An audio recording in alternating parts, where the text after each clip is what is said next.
My ex was better in bed than you'll ever be, she sneered during a fight. So I quietly packed my bags. She just sent me a panicked text. I'm pregnant, and he wants nothing to do with us.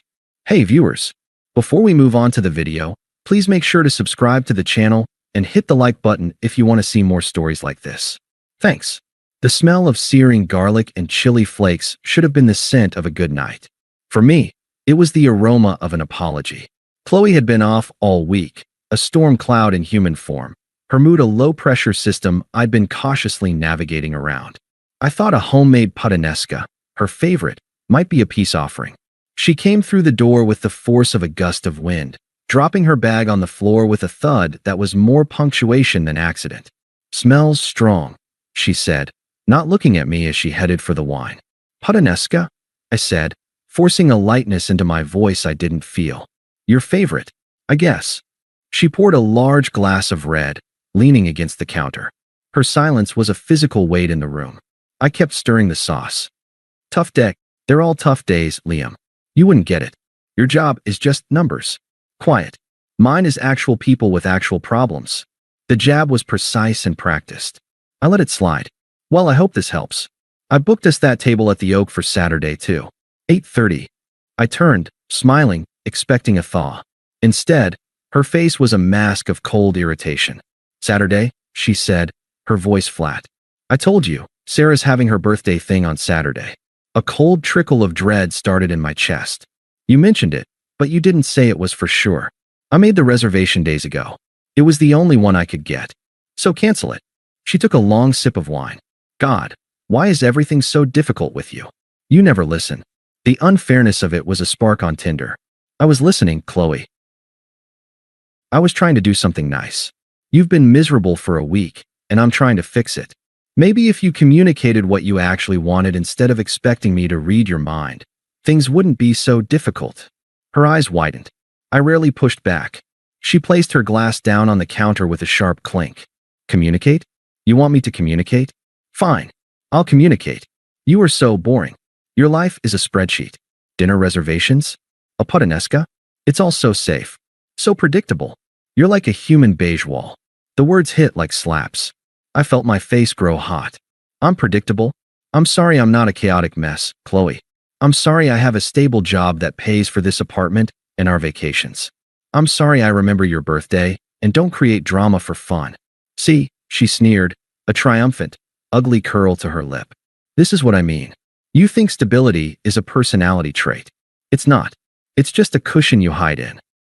What do you want from me? I asked, my voice rising despite my best efforts. What, exactly, would make me less boring? She took a step forward, her eyes glittering with a malice I hadn't seen before. She had been saving this. She needed a reaction, and she was going to get the biggest one she could possibly engineer. You know what the real problem is? She said, her voice dropping to a venomous whisper. You're just bland. In every way. I shook my head, a bitter laugh escaping. We're just having a fight, Qley. This is what couples do. They fight. Fair? She laughed, a harsh, brittle sound. You want fair? Fine. I'll be fair. She took another step, closing the distance. Her gaze locked on mine. She was savoring this. My ex, Mark? He was a lot of things. Irresponsible. A mess. But he wasn't bland.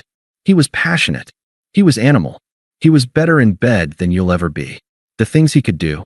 I've been faking it with you for months. Maybe longer. I've lost count. The world didn't slow down. It stopped. The sizzle of the sauce in the pan behind me became a distant, irrelevant noise. The air was sucked from the room. Every memory of intimacy we'd ever shared, every quiet laugh in the dark, every trusting touch, shattered and reformed into a grotesque joke. I saw them, in flashes I didn't want, her, and this ghost of Mark, and I was the pathetic audience to my own humiliation. I felt the blood drain from my face. My hands, hanging at my sides, went numb. There was no anger. Not yet. This was too deep for anger. This was a surgical strike on my soul, and all I felt was the cold, hollow void left behind. I just looked at her. I watched the triumph in her eyes, the satisfaction of having finally drawn real blood. She opened her mouth, probably to twist the knife further. What, nothing to say? Can't handle the truth. But I was already moving. I turned my back to her, walked to the stove, and turned off the burner. The puttanesca was ruined, burned, and bitter. I didn't look at her again. I just walked out of the kitchen and down the hall to our bedroom, closing the door behind me with a quiet, definitive click. I didn't sleep. I sat on the edge of the bed, in the dark, and let the ice in my veins spread through my entire body. I didn't cry. I didn't rage. I just processed. The 7 years we'd been together played out like a movie on fast forward, and every scene was tainted now. Every "I love you" was a lie. Every moment of vulnerability was a performance. She didn't come to bed. I heard her on the phone later, her voice a low, excited murmur, probably telling Sarah how she'd finally put me in my place. I was an obstacle in her narrative, not a person. When the first gray light of dawn filtered through the blinds, I felt clean. Empty, but clean. The decision was made. It wasn't a decision to fight for or to argue about. It was a logistical problem that needed solving. I heard her shuffle to the guest room around 2 a.m. Good. At 7 a.m., I heard her alarm go off, followed by the shower. I waited. I moved through the apartment like a ghost, making a single cup of coffee. I needed to be sharp. She emerged from the bathroom, wrapped in a towel, her hair wet. She looked at me cautiously, the fury of last night replaced by a calculated wariness. "You're up early," she said, her tone neutral. "Lots to do," I said, my voice even. I took a sip of coffee. It was bitter, but I welcomed it. She hovered, expecting a conversation, an apology, a fight, anything. I gave her nothing. I just looked out the window at the waking city. "Look, about last night," she started, the beginning of a non-epiphany apology. "I'm sorry, but you made me." I turned and looked at her, and my gaze must have been as hollow as I felt, because she stopped mid-sentence. "We can talk later," I said. It wasn't a promise. It was a dismissal. A flicker of confusion, then annoyance, crossed her face. She shrugged. "Whatever. I'm going to be late." The moment the front door clicked shut, the spell was broken. I was no longer a ghost. I was a machine. I pulled my old duffel bag from the top of the closet and a single hardshell suitcase. I worked with a methodical efficiency that was its own form of therapy. I did not pack sentimentally. I packed for survival. Clothes, toiletries, passport, the folder with my important documents, my laptop and hard drives. I left the photos. I left the stupid, overpriced decorative vase she loved. I left the books we'd bought together. I left every gift she'd ever given me. The only personal item I took was a single, worn leather journal from my grandfather. It predated her. It was mine. In under an hour, my life with Qley was reduced to one suitcase and a duffel bag. I loaded them into my car. I went back inside. The apartment was silent. The burned puttanesca pan was still on the stove. Her half-empty wine glass was on the counter. It looked like the scene of a crime. I took my key off my keyring. I placed it on the kitchen counter, right next to the wine glass. A final, silent period at the end of our sentence. I did not write a note. What was there to say? Any words I gave her would be twisted, used as ammunition, or used to feed her drama. My silence was my statement. My absence would be my answer. I walked out, pulling the door shut behind me. I didn't look back. There was nothing in that space for me anymore. It was just a container for the memories of a man who no longer existed, a man she had systematically dismantled with one cruel, calculated blow. As I drove away, I didn't feel heartbreak. I felt a profound, staggering sense of relief. The walking on eggshells was over. The constant, low-grade anxiety of never being quite enough was gone. The cage door was open, and I was already flying, long before she even realized I was gone. The first week was a silence so profound it felt like a physical presence. I'd rented a small, furnished studio apartment on the other side of the city. It had white walls, a neutral sofa, and no history. It was perfect. The silence there was different from the tense quiet I'd endured with Qley. This was a peaceful, empty canvas. I didn't rush to fill it. I let myself feel it all, but at a distance, like a scientist observing a fascinating, painful specimen. The betrayal, the humiliation, the sheer, breathtaking unfairness of it. I'd built a life with her, a shared fortress, and she had not just abandoned her post. She had detonated the foundations on her way out. I didn't fight the pain. I acknowledged it, sat with it, and then I got to work. I went to my job and buried myself in the clean, logical beauty of spreadsheets and projections. There was no emotion in a well-balanced equation, only truth. I started running, not from anything, but toward a version of myself that felt stronger, more solid. The burn in my lungs was a feeling I could control.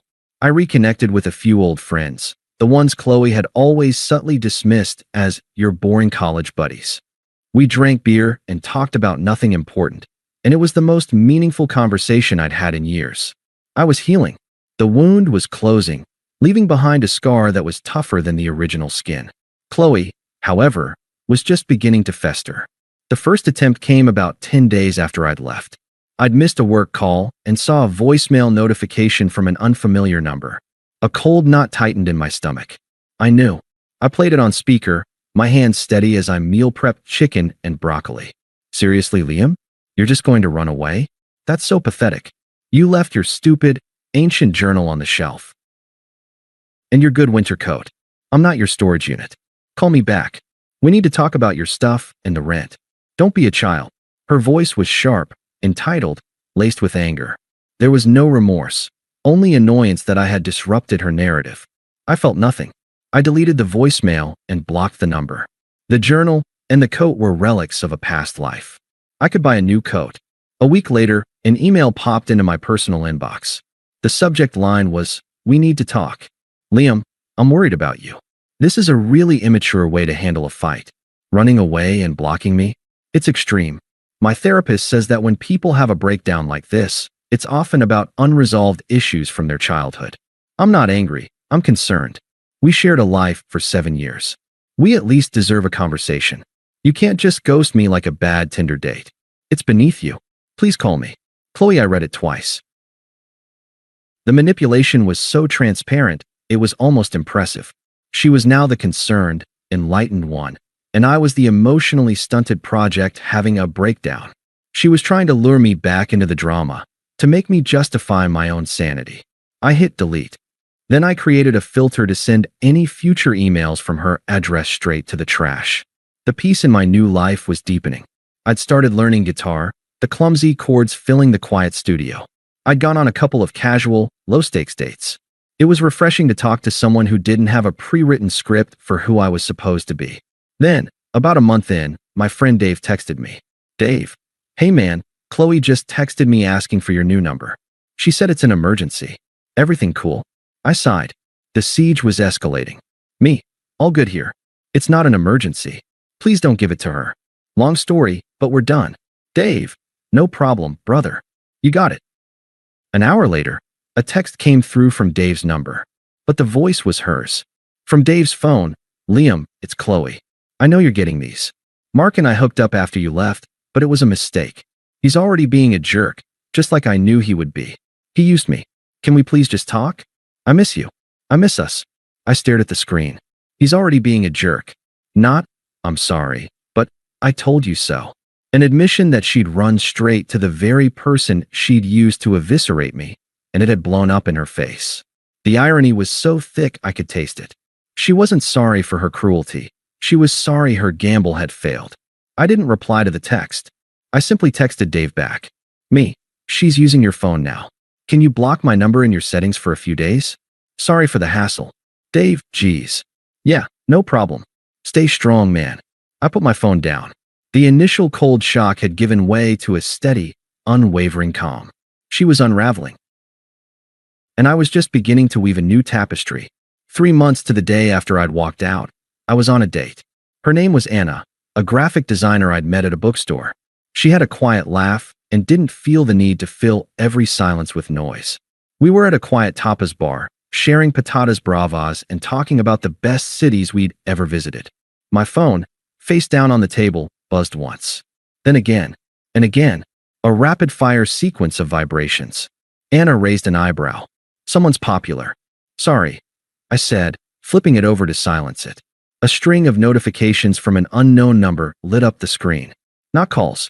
Texts. A lot of them. A cold certainty settled over me. I knew who it was. "Everything okay?" Anna asked, her tone gently concerned. I made a decision. I wouldn't let Qley poison this, too. I wouldn't give her that power. "It's nothing urgent. I said, and I meant it. I turned the phone off completely and slipped it into my pocket. Just spam. Please, tell me about Lisbon. The evening was lovely. I walked Anna to her car, and we made plans to see each other again that weekend. I felt a genuine, unforced happiness. When I got back to my studio, it was late. I poured a glass of water, and only then, in the peace of my own space, did I turn my phone back on. The texts loaded. There were 7 of them. The previews told the story, a journey from pleading to panic. Unknown number, 9:42 p.m. Liam. I don't know if this is still your number. Unknown number, 9:43 p.m. I'm so sorry for everything I said. It was horrible and I didn't mean it. I was just angry and stupid. Unknown number, 9:45 p.m. You were the best thing in my life. The only real thing. I see that now. Unknown number, 9:48 p.m. Mark is a monster. He's gone. He completely abandoned me. Unknown number, 9:50 p.m. The thing is, I'm pregnant. The words on the screen didn't feel real. They felt like a plot twist from a bad movie. I sat down, my mind perfectly, eerily clear. Unknown number, 9:52 p.m. He found out, and he blocked my number. He changed his locks. He told me to never contact him again. Unknown number, 9:55 p.m. I'm all alone, and I'm so scared. You were always so strong and kind. You knew how to handle things. Please, I have no one else to call. I read the final text 3 times. The irony was so absolute, so brutally poetic, that it circled back from tragedy to farce. You were always so strong and kind. The very qualities she had mocked as boring and predictable were now the lifeline she was clutching at in her desperation. The exciting, animal passion of Mark had resulted in this: abandonment, terror, and a profound, isolating consequence. I felt no anger, no schadenfreude, not even a flicker of the old pain. Looking at those panicked words, I felt only a profound, clinical pity. It was the same feeling I might have for a character in a documentary about poor life choices. It was detached, academic. She had chosen her storm. She had glorified the lightning, and now she was shocked to be drowning in the flood. I didn't type a response. I didn't ask how far along she was. I didn't offer advice. I didn't say, I'm sorry to hear that. I simply selected the string of messages and tapped delete. Then I blocked the new number. I finished my water, washed the glass, and got ready for bed. As I lay in the dark, the only thought that crossed my mind was a calm, final assessment. Her crisis was real. Her fear was palpable. But it was not, and would never again be, my problem. The gym parking lot was my sanctuary at 6 a.m. The world was quiet, the air was cool, and the only sound was the crunch of my shoes on gravel. It was a time for me, a ritual of self-possession, which is why seeing her leaning against my car felt like a violation. Qley. She was hunched against the morning chill, her hands shoved deep in the pockets of a coat I recognized. My old winter coat. The one she'd complained about in the voicemail. The irony was almost too much. She looked diminished. The glittering, cruel queen was gone, replaced by a pale, tired woman. There was a slight, undeniable roundness to her stomach beneath the coat. The reality of her situation was written on her body. I didn't break stride. I didn't speed up or slow down. I walked towards my car as if she were a stray shopping cart, an obstacle to be moved. Her eyes locked onto me, wide and desperate. Liam, thank God. You're here. Her voice was a frayed wire, buzzing with anxiety.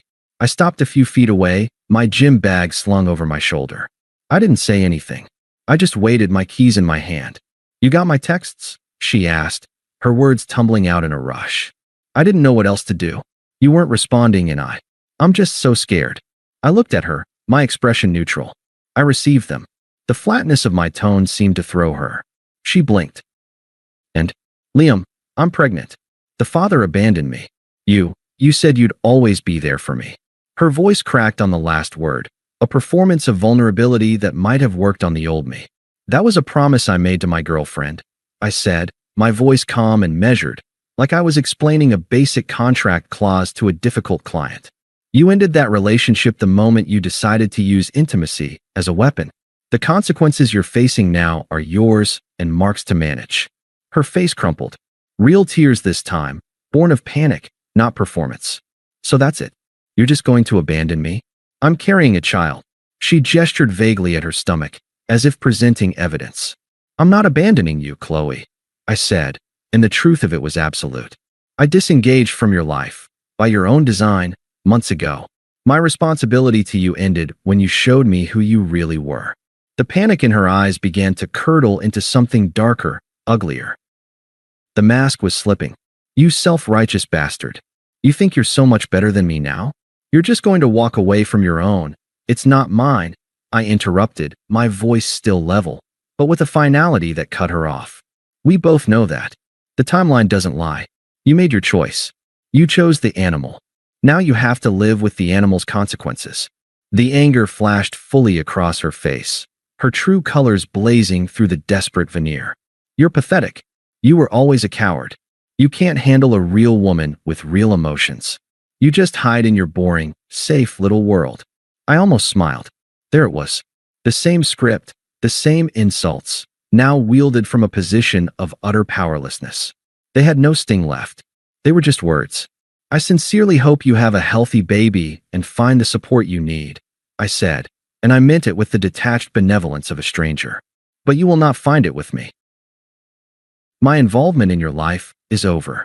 I pressed the unlock button on my key fob. The car chirped. She was still leaning against it. So I stood, waiting.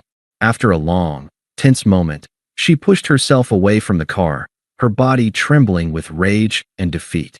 I opened the door, threw my gym bag inside, and got in. I didn't look at her. I started the engine and pulled away. In the rearview mirror, I saw her standing alone in the vast, empty parking lot, a shrinking figure of her own making. I did not feel triumph. I felt nothing at all. And that was the greatest victory of all. The coffee shop was bustling with the lazy energy of a Saturday afternoon. Sunlight streamed through the large windows, catching dust motes dancing in the air. Anna was laughing, a real, unreserved sound that made me smile in return. We were debating the merits of different coffee roasts, a debate of absolutely zero consequence, and it was perfect. My phone buzzed on the table. I glanced at it. A text from Mark, my old college buddy, not the Mark. The subject line preview read, "You are not going to believe this." Ran into. I flipped the phone over, screen down. "Sorry," I said to Anna. "Work?" she asked. "No, just spam." It was the truth. Anything from that old world was digital spam, clutter to be ignored. Anna smiled, a warm, knowing look in her eyes. She didn't pry. She never did. That was one of the 1,000 things I appreciated about her. We existed in a present that was unhaunted by the past. Later, after I'd walked her home and we'd made plans for dinner the next week, I checked the text. "Mark, you are not going to believe this. Ran into Sarah at the grocery store. The gossip mill is wild. Apparently, Qley had the baby. A little girl. She's living with her parents out in the suburbs. It's a whole thing. Anyway, hope you're well, man. Let's grab a beer soon." I read the message. The name, Qley, felt distant, like remembering a character from a book I'd read long ago. There was no tug of nostalgia, no pang of residual hurt, just a faint, clinical interest in the conclusion of a story. I typed back a reply. "Me, sounds tough. Hope she's doing okay. And yeah, beer next week sounds great. Tell Sarah I say hi." And I did hope she was doing okay, in the same way I hoped the barista who'd been having a rough morning was doing okay. It was a generic, human wish for another person's well-being, entirely divorced from personal investment. I put my phone away and looked around my apartment. My guitar was leaning against the sofa.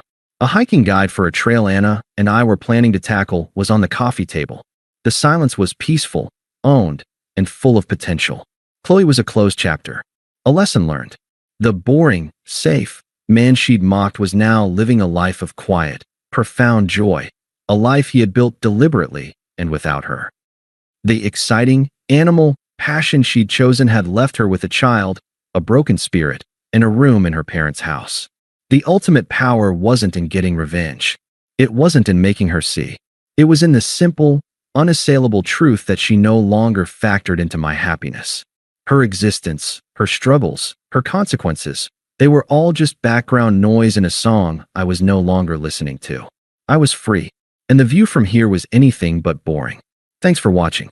Make sure to subscribe to the channel and hit the like button. What do you think about this story? Share it in the comments.